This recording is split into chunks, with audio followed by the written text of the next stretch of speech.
Good morning everyone. आज आपण या लेक्चर मधून शैक्षणिक धोरण 2020 म्हणजेच NEP 2020 नॅशनल एज्युकेशन पॉलिसी 2020 या संदर्भात चालू घडामोडीसह त्याची पूर्ण माहिती या लेक्चरद्वारे पाहणार आहोत. हा NEP धोरणाचा कायदा 29 जुलै 2020 रोजी संपूर्ण देशामध्ये लागू करण्यात आला आणि प्रत्येक राज्याला त्या संदर्भात स्वतंत्र निर्णय घेण्याचा अधिकार राज्य स्तरावर देण्यात आला. 2020 ची पॉलिसी म्हणजे 21व्या शतकातील पहिलं शैक्षणिक धोरण आहे, म्हणजेच 21st century India's first education policy. तर या संदर्भात जर आपण पाठीमागे त्याचा इतिहास पाहिला तर ही समिती हे धोरण तयार होण्यामागे आतापर्यंत 2 समित्या त्या ठिकाणी तयार झाल्या, परंतु मुख्य समिती जी होती त्या संदर्भात डॉक्टर के कस्तुरीरंगन समिती यांनी काम केलेलं आहे आणि ती समिती जून 2017 शिक्षण मंत्रालयाद्वारे म्हणजेच त्या काळामध्ये मानवी संसाधन मंत्रालय होतं आणि त्या मानवी संसाधन मंत्रालयाच्या मार्गदर्शनाखाली ही समिती स्थापन झाली आणि या समितीने कामकाज करून आपला रिपोर्ट 31 मे 2019 त्या ठिकाणी शासनाला सादर केलेला आहे. आणि या धोरणामध्ये मुख्य टार्गेट म्हणजेच काय, या धोरणात हे धोरण शहरी आणि ग्रामीण भागातील प्राथमिक शिक्षणापासून विद्यापीठी शिक्षणापर्यंत सर्व शिक्षणाचा समावेश या धोरणामध्ये आहे आणि या धोरणाचा उद्देश असा आहे की प्रत्येक विद्यार्थ्यामध्ये क्रिएटिव्हिटी किंवा विचारशक्ती त्या ठिकाणी विकसित झाली पाहिजे. घोकमपट्टीवर शिक्षण नको, तर विद्यार्थ्यांमध्ये स्वतःची निर्मिती आणि विचारशक्ती विद्यार्थ्यांना डेव्हलप झाली पाहिजे, असा या समितीचा एक उद्देश आहे. त्यानंतर या समितीच्या या धोरणाच्या अगोदर पूर्वीच्या काळी आतापर्यंत 2 मुख्य धोरण होऊन गेले आणि पहिलं जे धोरण होतं ते म्हणजे नॅशनल पॉलिसी ऑन एज्युकेशन 1968, की जे डॉक्टर कोठारी आयोग यांच्या शिफारशीनुसार त्या ठिकाणी 1968 ही पॉलिसी आली आणि या पॉलिसीसाठी हा आयोग 64 ते 66 या कालावधीमध्ये काम केलं आणि या आयोगाची जी रचना होती किंवा या धोरणाची जी रचना होती ती 10+2+3 अशा पद्धतीने होती. म्हणजे ज्याचा अर्थ 10 म्हणजे 10वी पर्यंत शिक्षण, 2 म्हणजे 11वी 12वी आणि 3 म्हणजे ग्रॅज्युएशन. त्यानंतर नवीन शैक्षणिक धोरण जे की आतापर्यंत त्याची अंमलबजावणी चालू होती ते म्हणजे 1986चं शैक्षणिक धोरण आणि या शैक्षणिक धोरणाचा मुख्य काम या शिक्षण धोरणाचा सुद्धा महत्वाचा भाग राहिलेला आहे आणि या शिक्षण धोरणाने काम 10+2 या स्ट्रक्चरनुसार काम केलेलं आहे. मग त्याच्यानंतर त्या समितीमध्ये 1992 ला सुधारणा असेल किंवा शैक्षणिक आराखडा 2005 असेल, 10 असेल, अशा पद्धतीने वेगवेगळ्या सुधारणा त्या काळामध्ये झालेल्या आहेत आणि आता जी 2020 ची शैक्षणिक धोरणाची रचना आहे ती आहे 5+3+3+4. आता याचा म्हणजे या 5+3+3+4 नेमकं हे काय आहे तर आपण त्या ठिकाणी पुढे पाहणार आहोत. या शैक्षणिक धोरणाचे मुख्य जर भाग पाहिले तर पहिलं जे आहे ते म्हणजे त्या ठिकाणी शालेय शिक्षण, स्कूल एज्युकेशन. स्कूल एज्युकेशन मध्ये काय पाहिजे तर काय मिळालं पाहिजे मुलांना, तर स्कूल एज्युकेशन म्हणजे मुलांना सगळ्यात महत्वाचं बालवाडी ते 3री पर्यंतच्या मुलांना FLN प्राप्त व्हावं असा उद्देश आहे. FLN काय आहे, फाउंडेशनल लिटरसी न्यूमरसी, म्हणजेच पायाभूत साक्षरता, अंकगणितीय साक्षरता आणि भाषिक साक्षरता मग 3री पर्यंतच्या मुलांमध्ये डेव्हलप झाली पाहिजे, जी की होत नाही आणि त्याचं टार्गेट जे आहे 2025 पर्यंत साध्य करणं असं म्हटलेलं आहे. तर या FLN बद्दल सांगायचं झालं तर फाउंडेशनल न्यूमरसी लिटरसी असा याचा लॉंग फॉर्म आहे आणि 26-27 पर्यंत मुलांना गणित किंवा भाषिक साक्षरता दोन्ही साक्षरता प्राप्त करण्याचं कौशल्य मुलांमध्ये डेव्हलप झालं पाहिजे असं त्याचं टार्गेट आहे. म्हणजे आता 3री पर्यंत मुलांना 100% मुलांना FLN प्राप्त करणे कधीपर्यंत 2026-27 ही तारीख खूप महत्वाची आहे, साल महत्वाचा आहे. तर त्यामुळे FLN फक्त याच गोष्टी लक्षात ठेवा, गणित भाषिक साक्षरता कौशल्य आणि आता 3री पर्यंत 100% विद्यार्थ्यांना ते अचीव्ह झालं पाहिजे 2026-27. या 5+3+3+4 या स्ट्रक्चरचे जे म्हणजे मिनिंग आहे तो आपण या ठिकाणी थोडक्यात पाहूया. 5 मीन्स वय वर्ष 3 ते 8 पर्यंतचं वयोगट, हा म्हणजे बालवाडी ते इयत्ता 2री पर्यंतचा गट. यामध्ये जे मुलांचं म्हणजे याला फाउंडेशनल गट असं म्हटलेलं आहे, पायाभूत गट. तर हा फाउंडेशनल गट आहे, याच्यामध्ये जे फिलन आपल्याला प्राप्त करायचं आहे. त्यानंतर दुसरा जे आहे 3 मीन्स 8 ते 11 वर्षापर्यंतचा वयोगट, आणि वर्गानुसार जर पाहिला तर तो इयत्ता 3री ते म्हणजे 3री, 4थी आणि 5वी असे 3 वर्ग या 3 या स्ट्रक्चर मध्ये येतात. त्यानंतर नेक्स्ट 3 मीन्स वय वर्ष 11 ते 14. हा जो गट आहे हा 6वी ते 8वी म्हणजे 6वी, 7वी, 8वी या वर्गाचा आहे. याला म्हटलेलं आहे मिडल स्टेज. 8 ते 11 वयोगट प्रिपरेटरी स्टेज, आणि जो 4 वर्षाचा म्हणजे ग्रुप आहे तर तो आहे 14 ते 18 वयोगटाचा, म्हणजेच 9वी, 10वी, 11वी, 12वी या वर्गांसाठी. त्याला म्हटलेलं आहे सेकंडरी ग्रुप. अशा पद्धतीने तुमचे FPMS हा या 5+3+3+4 ची रचना याच्यामध्ये आहे.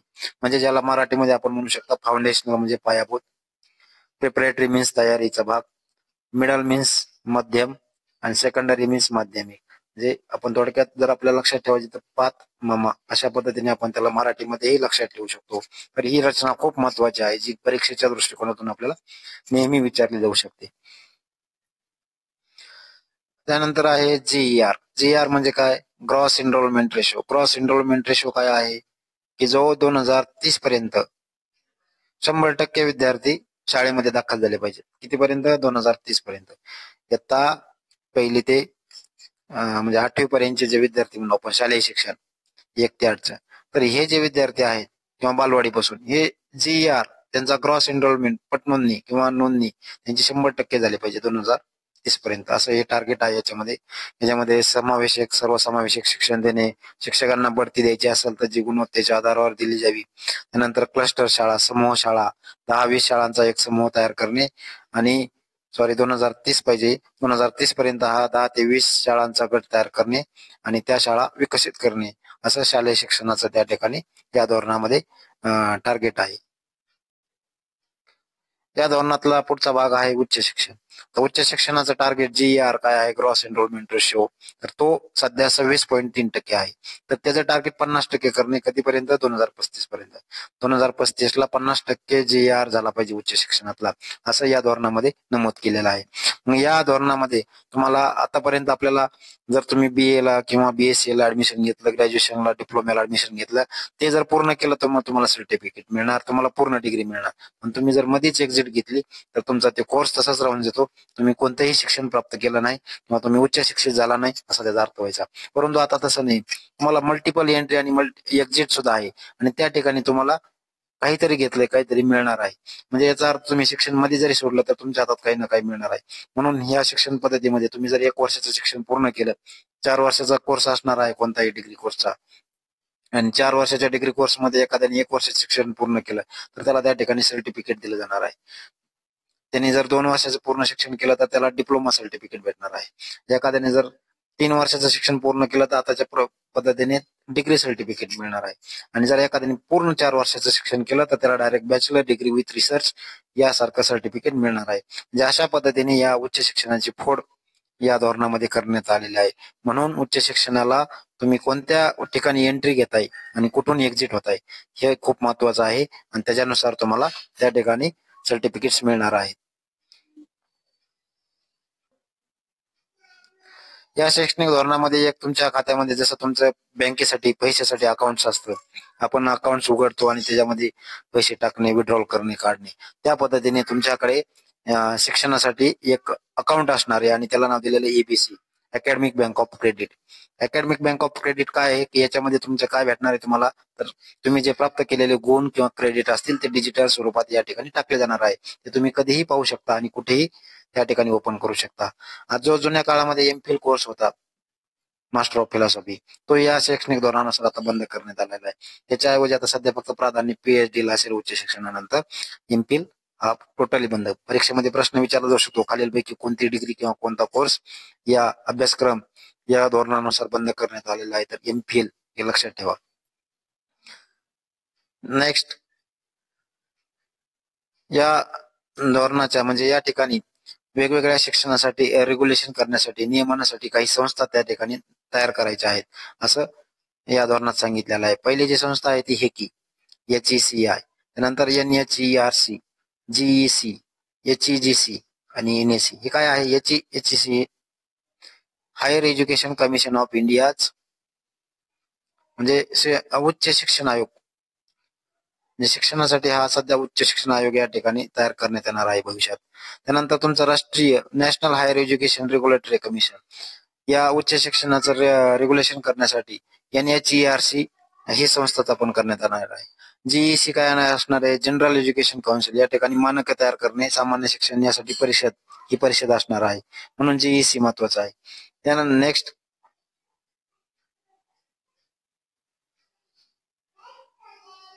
HEGC म्हणजे काय? Higher education grants council. तुम्हाला अनुदान द्यायचे. सध्या UGC उच्च शिक्षण संस्थांना अनुदान देते, परंतु आता या ठिकाणी HEGC नावाची संस्था या अनुदान देण्यासंदर्भात तरतूद करणार आहे. NAC म्हणजे काय? तुमचं मूल्यांकन संस्था. सध्या जसे NAC वगैरे ज्या परिषद आहे, तर ते NACच आहे, परंतु ती सुद्धा याच्यामध्ये आहे, नॅशनल अक्रेडिटेशन काउन्सिल. ही तुमचं मूल्यांकन करणार, त्याच्यानुसार तुम्हाला अनुदान भेटणार आहे. म्हणजे अशा पद्धतीने रेग्युलेशनसाठी वेगवेगळ्या 5 संस्था या ठिकाणी या धोरणामध्ये नमूद करण्याची, स्थापन करण्याची तरतूद आहे. परंतु याला अपवाद आहे, हे महत्वाचं आहे. अपवाद काय आहे? की मेडिकल अँड लिगल एज्युकेशन जे आहे तुमचं वैद्यकीय किंवा कायदेशीर, आपण लॉ, LLB वगैरे जे शिक्षण आहे, त्याचं रेग्युलेशन मात्र या शैक्षणिक धोरणानुसार या संस्था करणार नाही, त्याच्यासाठी सेपरेट बॉडी आहे. म्हणून लक्षात ठेवा की रेग्युलेशनसाठी NEP मध्ये अपवाद कोणत्या संस्था आहेत किंवा कोणत्या शिक्षणासाठी त्या ठिकाणी रेग्युलेशन करण्यास म्हणजे करण्यास तरतूद नाही, तर ते आहे medical and legal education. So this is important point according to exam point. Next आहे की विद्यापीठीय शिक्षण. विद्यापीठात प्रवेश घ्यायचा, विद्यापीठात एखाद्या विद्यार्थ्याला प्रवेश घ्यायचा, तर त्या ठिकाणी त्याला एक्झाम देणार आहे. ती एक्झाम आहे CE म्हणजे कॉमन एंट्रन्स एक्झाम. तर ती कोण घेणार आहे? ते NTA द्वारे घेतली जाणार, नॅशनल टेस्ट एजन्सीद्वारे ही परीक्षा घेतली जाणार आहे. त्यानंतर रिसर्च संदर्भात त्या ठिकाणी मोठी संस्था स्थापन केली जाणार आहे, NIR, नॅशनल रिसर्च फाउंडेशन. ही सुद्धा भविष्यामध्ये संशोधनासाठी एक स्पेशल संस्था या धोरणानुसार स्थापन केली जाणार आहे. नेक्स्ट पॉइंट आहे की शिक्षकाबद्दल काय तरतूद आहे. तर शिक्षकाला म्हणजे सध्या चालू आहे ते 1 ते 8 साठी कंपल्सरी TET किंवा CTET ही पात्रता परीक्षा पास असणं त्या ठिकाणी कंपल्सरी आहे, म्हणजे मस्ट आहे. त्याच्याशिवाय तुम्ही शिक्षक म्हणून राहणार नाही. त्यानंतर आतापर्यंत आपण BEd कोर्स, डिग्री कोर्स हा आपण 2 वर्षाचा सेपरेट ग्रॅज्युएशन नंतर करायचो. तर आता हा BEd कोर्स तुमचा इंटिग्रेटेड म्हणजे डिग्री असणार आहे, 4 इयर इंटिग्रेटेड डिग्री. ती 2034 पर्यंत या संदर्भात तरतूद करायची, अशा पद्धतीने याच्यात तरतूद आहे. तर तो 4 वर्षाचा एकात्मिक इंटिग्रेटेड डिग्री कोर्स असणार आहे. तो कसा असणार आहे? एखादा BSc BEd करेल, म्हणजे त्यासोबत त्याला प्रोफेशनल डिग्री असेल आणि तुमची रेग्युलर डिग्री सुद्धा असेल. एखादा BA BEd करू शकतो, पण तो 4 वर्षाचा इंटिग्रेटेडच असणार आहे. तर अशा पद्धतीने शिक्षकासाठी भविष्यात ही डिग्री आणि ही पात्रता परीक्षा महत्वाची आहे. नेक्स्ट आहे एज्युकेशनल टेक्नॉलॉजी. म्हणजे आता शिक्षणामध्ये टेक्नॉलॉजी संदर्भात काय तरतूद आहे की NETF नावाची संस्था, स्वायत्त संस्था या ठिकाणी स्थापन केली जाणार आहे. NETF म्हणजे नॅशनल एज्युकेशनल टेक्नॉलॉजी फोरम, असं या संस्थेचा लॉंग फॉर्म आहे. तर आंतरराष्ट्रीय करणे किंवा जागतिकीकरण करणे यासाठी ही संस्था महत्वाचं काम करणार आहे. नेक्स्ट आहे व्यावसायिक शिक्षण म्हणजेच व्होकेशनल एज्युकेशन. व्होकेशनल एज्युकेशन संदर्भात 2025 पर्यंत जे शिक्षण घेत आहेत त्यापैकी 50% विद्यार्थ्यांना लाभ व्यावसायिक शिक्षणाचा मिळाला पाहिजे, अशी तरतूद या धोरणामध्ये आहे. नेक्स्ट आहे NEC, नॅशनल एज्युकेशन कमिशन, राष्ट्रीय शिक्षण आयोग. तो स्थापन केला जाणार आहे शिक्षणाची म्हणजे संदर्भामध्ये. तर त्याचे अध्यक्ष आपले माननीय पंतप्रधान असतील. या संदर्भातही प्रश्न विचारला जाऊ शकतो की नॅशनल एज्युकेशन कमिशन स्थापन केलं जाणार आहे, तर त्याचे अध्यक्ष कोण असतील? तर ते आपल्या देशाचे पंतप्रधान असतील. त्यानंतर नेक्स्ट आहे अडल्ट एज्युकेशन, सगळ्यात महत्वाचं प्रौढ शिक्षण. आणि या प्रौढ शिक्षणासंदर्भात NEP 2020 मध्ये तरतूद करण्यात आली आहे. प्रौढ शिक्षण म्हणजे काय? की असाक्षर म्हणजे निरक्षर लोकांना त्या ठिकाणी साक्षर करणे. हा जो वयोगट आहे हा 15 वर्षापेक्षा जास्त म्हणजे 100 पर्यंतही असू शकतो, 80 पर्यंतही असू शकतो, त्याच्यावर काही बंधन नाही. तर हे असे लोक 5 कोटी आहेत सध्या. ही 5 कोटी असाक्षर निरक्षर करायचे, निरक्षर साक्षर करायचे. आणि मग चुकून झालं या ठिकाणी, हा साक्षर म्हणजे हे असाक्षर लोक आपल्याला कधीपर्यंत करायचे, 2027 पर्यंत हे 5 कोटी असाक्षर साक्षर करायचे. तर ह्याच्यासाठी जो कार्यक्रम आहे NILP नावाचा प्रोग्राम शासनाने आणलेला आहे. NILP new India literacy programme असं त्याचं नाव आहे. आणि हा प्रोग्राम 14 ऑक्टोबर 2022 ला स्टार्ट झाला आणि तो 2027 पर्यंत आपल्याला पूर्ण करायचा आहे. आणि याचं टार्गेट जे आहे की 5 कोटी असाक्षरांना साक्षर करे किंवा निरक्षरांना साक्षर करणे. आणि याच्यासाठी शासनाने उल्हास नावाचं ऍप डेव्हलप केलेलं आहे, 100% लोकांना साक्षर करणे. आणि या उल्हास ऍपचा लॉंग फॉर्म काय आहे तुम्ही सर्च करा आणि मला सांगा. आता या शैक्षणिक धोरणासंदर्भात महत्वाचे जे इतर मुद्दे आहेत ते काय आहेत, ते महत्वाचे आहेत पण काय आहेत आपण ते पाहू. या शैक्षणिक धोरणाचा उद्देश आहे 3 ते 18 पर्यंत वयोगटातील सर्व विद्यार्थ्यांना, मुलांना 2030 पर्यंत मोफत आणि अनिवार्य म्हणजे कंपल्सरी एज्युकेशन देणे. म्हणजे याचा अर्थ काय, बालवाडी ते 12वी पर्यंत आता कंपल्सरी एज्युकेशन झालेलं आहे या धोरणानुसार.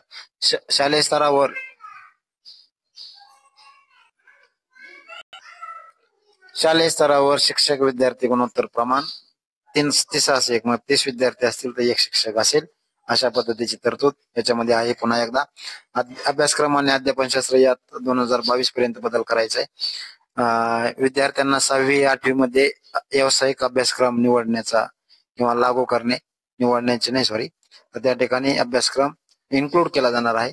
आणि व्यावसायिक विषय निवडायचा, डायरेक्ट विषयच निवडायचा. तर ते 9वी ते 12वी पर्यंत या गटातील या वर्गातील विद्यार्थी हा विषय ऑप्शनल म्हणून घेऊ शकतात.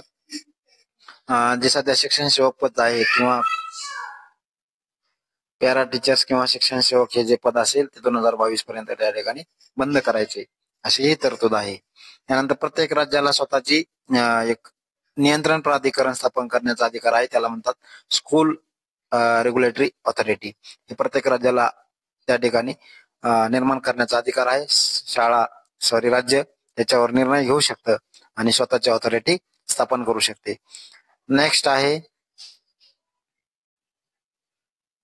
स्क्वॅप, जो की सध्या आता आपल्याकडे अंमलबजावणी त्याची सुरू झालेली आहे. स्क्वॅप नावाचा प्रोग्राम या धोरणामध्ये त्याची तरतूद करण्यात आली आहे. स्क्वॅपचा लॉंग फॉर्म काय आहे असा प्रश्न विचारला जाऊ शकतो. लक्षात ठेवा, school quality assessment and accreditation framework हा त्याचा लॉंग फॉर्म आहे. हा कशासाठी, मूलभूत निकषाबाबत उपाययोजना करणे. हा स्क्वॅप नावाचा प्रोग्राम CBSE द्वारे लॉन्च करण्यात आला. एप्रिल 2021 ते डिसेंबर 2025 मध्ये लागू करण्याचा त्या ठिकाणी तरतूद करण्यात आली होती. त्याच्यामध्ये 7 मुख्य घटक आहेत, त्याला डॉमेन्स असे म्हणतात. आणि हे 7 डॉमेन्स जे आहेत ते अभ्यासक्रम, मूल्यांकन, पायाभूत सुविधा, मानवी संसाधन, समावेशक सराव, व्यवस्थापन आणि शासन, नेतृत्व, पालक किंवा विद्यार्थी, कर्मचारी. आणि यासाठी महाराष्ट्र शासनाने मान्यता दिली ती म्हणजे 15 मार्च 2024 ही तारीख खूप महत्वाची आहे. This is important point for our exam. Maharashtra शासनाने स्क्वॅप कार्यक्रम कधी लागू केला, तर लक्षात ठेवा 15 मार्च 2024 ला. 15 मार्च 2024 ला महाराष्ट्र शासनाने हा स्क्वॅप प्रोग्राम लागू केलेला आहे. आणि या स्क्वॅप ची अंमलबजावणी सध्या आपल्या महाराष्ट्रामध्ये सुरू आहे. नेक्स्ट आहे निपुण भारत. निपुण भारत काय आहे, तो सुद्धा प्रोग्राम 2022 पासून आपल्या महाराष्ट्रात 27 ऑक्टोबर 2021 ला तो महाराष्ट्रामध्ये लागू झाला. आणि संपूर्ण देशामध्ये 5 जुलै 2021 ला हा निपुण भारत नावाचा प्रोग्राम लागू झालेला. सगळ्यात मोठा हा प्रोग्राम शिक्षणात सध्या सुरुवातीलाच लागू झाला NEP धोरणानुसार, की ज्याचं जे लॉंग फॉर्म आहे national initiative aimed at achieving proficiency in reading with understanding and numeracy. म्हणजे अंकगणिती जे किंवा वाचन याच्यामध्ये थोडक्यात मुलांना प्रगत करणे, प्रावीण बनविणे, असं याचं जे धोरण आहे किंवा उद्देश आहे हे मेन टार्गेट आहे. म्हणजे याच्यामध्ये आपल्याला तेच टार्गेट आहे पुन्हा की प्रत्येक बालकाने 3 ते 9 वयोगटातील किंवा बालवाडी ते 3री पर्यंतच्या मुलांना 2026-27 पर्यंत FLN प्राप्त करणे. तेच टार्गेट FLN मध्ये आहे, निपुण भारत मध्ये आहे. Reading with understanding and numeracy याच्यामध्ये तेच आहे foundational learning and numeracy. So main focus त्यांचा 3 ते 9 वयोगटावर जास्त आहे निपुण भारतमध्ये. त्याच्यामध्ये एक लागू झालेली, देशात लागू झालेली तारीख, महाराष्ट्रामध्ये लागू झालेली तारीख, त्याचा लॉंग फॉर्म, या गोष्टी आपल्या परीक्षेच्या दृष्टीतून महत्वाच्या आहेत. नेक्स्ट आहे की शिक्षणामध्ये दीक्षा ॲपचा वापर करणे. या म्हणजे दीक्षा ॲपच्या संदर्भात जे अध्यक्ष आहेत ते आपले केंद्रीय शिक्षण मंत्री असतात. अजून याच्यामध्ये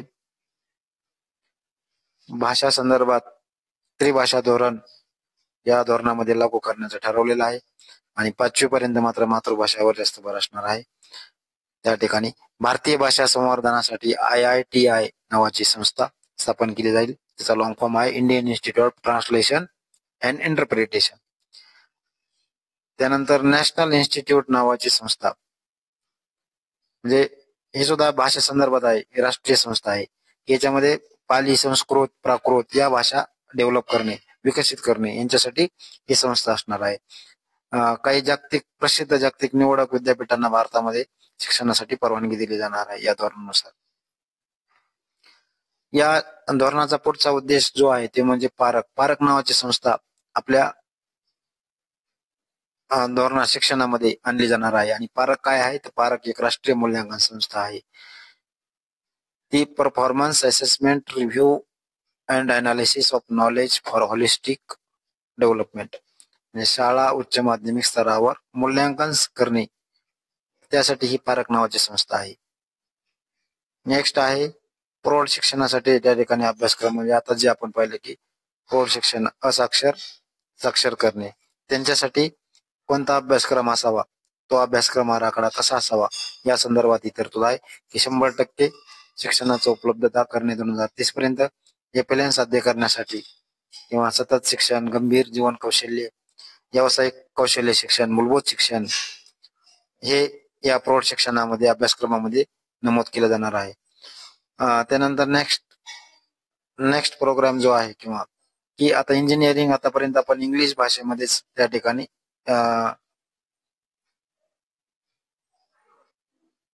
इंग्रजी भाषेमध्ये आतापर्यंत इंजिनिअरिंग किंवा मेडिकल एज्युकेशन आपल्याला घ्यावं लागायचे आणि बऱ्याच मुलांना इच्छा असूनही इंग्रजी कमकुवत असल्यामुळे इंजिनिअरिंग एज्युकेशन घेता येत. तर आता इंजिनिअरिंग प्रोग्राम हा मातृभाषेमध्ये त्या ठिकाणी लागू होणार आहे असं या धोरणामध्ये तरतूद केलेली आहे. त्यानंतर विद्या प्रवेश नावाचा प्रोग्राम या धोरणाने आणला. विद्या प्रवेश म्हणजे काय, की आता पहिलेच्या मुलांसाठी 3 महिन्याचा प्ले मॉडेल मार्गदर्शक कार्यक्रम राबवला जाणार आहे. जे सुरुवातीला मुलं शाळेत येतील त्यांच्या शाळेत येण्याच्या पहिले 3 महिने हा विद्या प्रवेश नावाचा प्रोग्राम त्या ठिकाणी लागू केला जाईल. त्यानंतर आता सांगितलं मी की प्रादेशिक भाषेत इंजिनिअरिंग हे AICTE मार्फत राबवलं जाणार आहे. नेक्स्ट प्रोग्राम आहे आपला सगळ्यात महत्वाचा, तो म्हणजे सफल काय आहे, जसं आपण पारक स्क्वेअर पाहिलं तसं सफल म्हणजे काय, structured assessment for analysing learning, शिक्षण पातळीचं विश्लेषण करण्यासाठी ही संस्था असणार आहे. आणि ही सुद्धा एक मूल्यांकन संस्थाच आहे. ती CBSE कडून स्थापन केली जाईल. ती लागू सुद्धा झाली. जुलै 2021 पासून तिचं काम सुरू झालेलं आहे. ह्या तारखा खूप महत्वाच्या आहेत, लक्षात ठेवा. ही मूल्यांकन कोणाचं करेल, आता 3री, 5वी, 8वी यांचं मूल्यांकन करेल 2021-22 पासून. याच्यामध्ये मूल्यांकन करताना जे प्रश्न असतील ते अनुप्रयोग आधारित प्रश्न, उच्च क्रम विचार कौशल्य चाचणी त्याच्यामध्ये असेल. आणि UGC 2021 पासून याच्या अंतर्गत एक ऑनलाईन ग्रॅज्युएशन प्रोग्राम सुरू करणार आहे. तर हे सफलचं मुख्य काम आहे, लक्षात ठेवा. नेक्स्ट आहे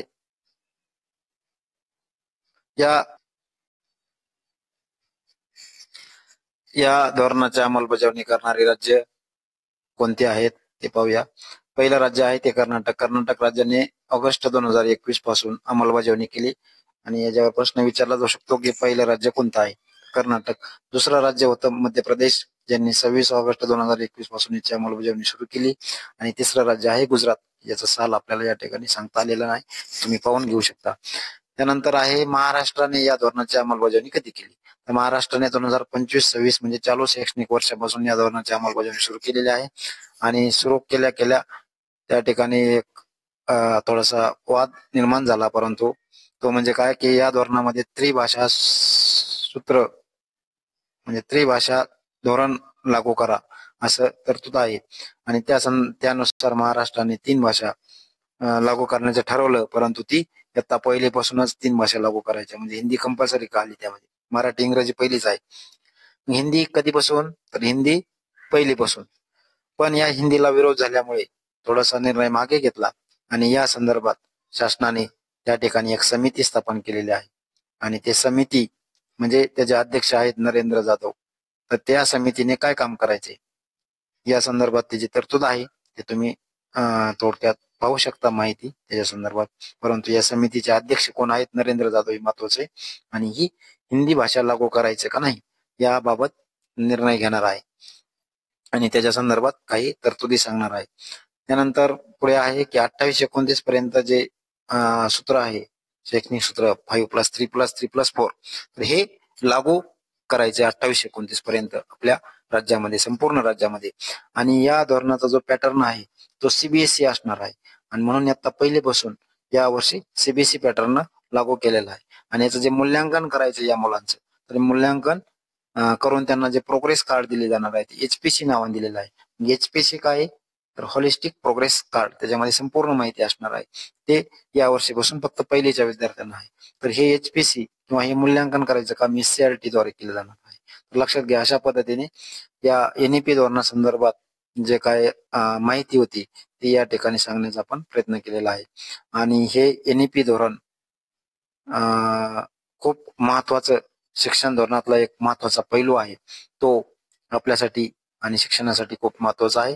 या संदर्भात खूप अजून बरीचशी माहिती असेल, परंतु आपल्या परीक्षेच्या दृष्टिकोनातून एवढीच माहिती आपल्याला इम्पॉर्टंट आहे ती आपण पुन्हा पुन्हा पाहून घ्या. नक्की ज्याच्यावरचे प्रश्न आपले चुकणार नाहीत. या ठिकाणी मी थांबतो. धन्यवाद.